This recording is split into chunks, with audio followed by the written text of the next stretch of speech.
राष्ट्रस्य सुदृढ़ा शक्ति समाजस्य च धारिणी भारते संस्कृते नारी माता नारायणी सदा। भारत की नारी शक्ति का स्रोत है जो राष्ट्र को सुदृढ़ करती है तथा समाज को धारण करती है और देवी माँ की भांति सदा सर्वदा उनका पालन पोषण एवं संस्कार करती है। यह श्लोक भारतीय संदर्भ में नारी की भूमिका को सारतः प्रस्तुत करता है।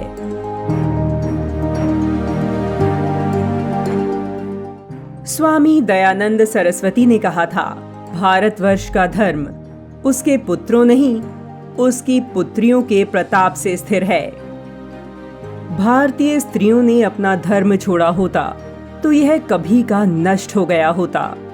सामान्य परिवार, अल्प आयु में विवाह होना, भरे पूरे परिवार का सदस्य बनना, अनेक संतानों का संस्कार युक्त वातावरण में पालन पोषण करना तथा पति के देहांत के पश्चात अपने दुख दरिद्रता को भूलकर अपने पारिवारिक दायित्व का निर्वहन करना। भारत की नारी आज भी सनातन मूल्यों से प्रेरित है। इसका अद्भुत उदाहरण प्रस्तुत किया पूज्य मौसी जी लक्ष्मीबाई केलकर ने। बचपन में लोग उन्हें कमल नाम से पुकारा करते थे। ब्रिटिश पराधीनता काल में भारतीय समाज त्रस्त था। कमल को एक मिशनरी स्कूल में शिक्षा प्राप्त करने भेजा गया। हिंदू संस्कारों के द्वारा पल्लवित और पुष्पित उस बालिका के हृदय में यह देखकर बहुत कष्ट हुआ कि स्कूल में प्रातःकालीन प्रार्थना में हिंदू देवी देवताओं का कोई स्थान नहीं था। बाल्यावस्था में ही बाल गंगाधर तिलक के द्वारा प्रकाशित केसरी का अपने साथियों के साथ पठन पाठन करती और फिर दोस्तों के साथ भारत की स्वतंत्रता के लिए उनमें परस्पर चिंतन मनन होता। उन दिनों महाराष्ट्र में गौ रक्षा हेतु आंदोलन चलाया जा रहा था। तब छोटी सी बालिका कमल ने भी अपने ओजस्वी भाषण से तरुण और युवाओं को जागरूक किया। मन में दयालुता ऐसी थी कि जब प्लेग की बीमारी फैली तो अपने माता पिता के साथ मिलकर प्लेग से ग्रसित रोगियों की सेवा शुश्रूषा करते हुए अपने प्राणों की भी परवाह नहीं की थी नन्ही सी कमल ने। प्रसिद्ध अधिवक्ता पुरुषोत्तम राव के साथ विवाह के पश्चात उनका नाम लक्ष्मी रखा गया। विवाह के पश्चात जिस घर में गई उस घर में अपनी जेठानी और बाद में देवरानियों को भी भारत के स्वतंत्रता आंदोलन से जोड़ा। दुर्भाग्यवश जब वे सिर्फ 27 वर्ष की थी तब उनके पति का तपेदिक नामक बीमारी से देहांत हो गया।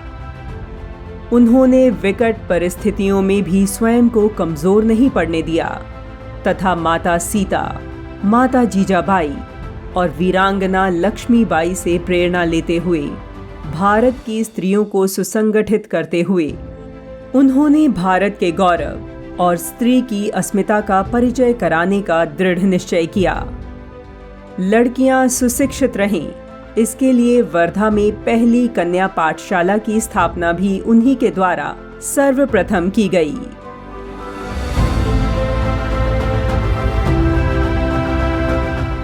महाराष्ट्र में गुड़ी पड़वा पर अर्थात भारतीय नववर्ष पर अपने घरों के बाहर भगवा ध्वज लगाने की परंपरा उन्होंने फिर से शुरू की। इसके लिए भी अपने हाथों से छोटे छोटे ध्वज बनाती थीं और अपनी महिला साथियों के साथ गली मोहल्ले में बांटती थी। इसी दौरान उन्होंने राष्ट्रीय स्वयंसेवक संघ की कार्यप्रणाली को देखा और उससे अत्यंत प्रभावित हुई। वे संघ के संस्थापक डॉक्टर केशव बलिराम हेडगेवार से मिली और उनकी प्रेरणा से वर्ष 1936 विजयदशमी के दिन एक ऐसे संगठन की नींव डाली जो आज भी भारत की पुत्रियों को सांस्कृतिक, बौद्धिक एवं शारीरिक रूप से समृद्ध, सक्षम और समर्थ बना रहा है।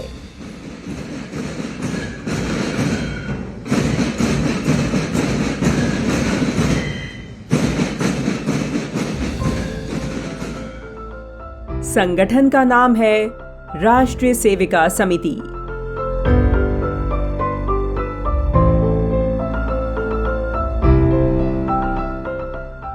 अनेक प्रकार की सांस्कृतिक, बौद्धिक एवं शारीरिक गतिविधियों के माध्यम से यह समिति राष्ट्र की नारी शक्ति को गढ़ रही है।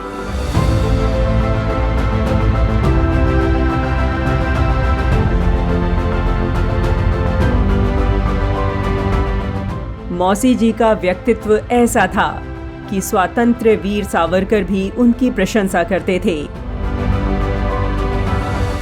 राष्ट्रीय स्वयंसेवक संघ की कार्य पद्धति से प्रेरित होकर मौसी जी ने भारत की नारी शक्ति को सांस्कृतिक राष्ट्रवाद और चरित्रवान जीवन शैली का साधक बनना सिखाया।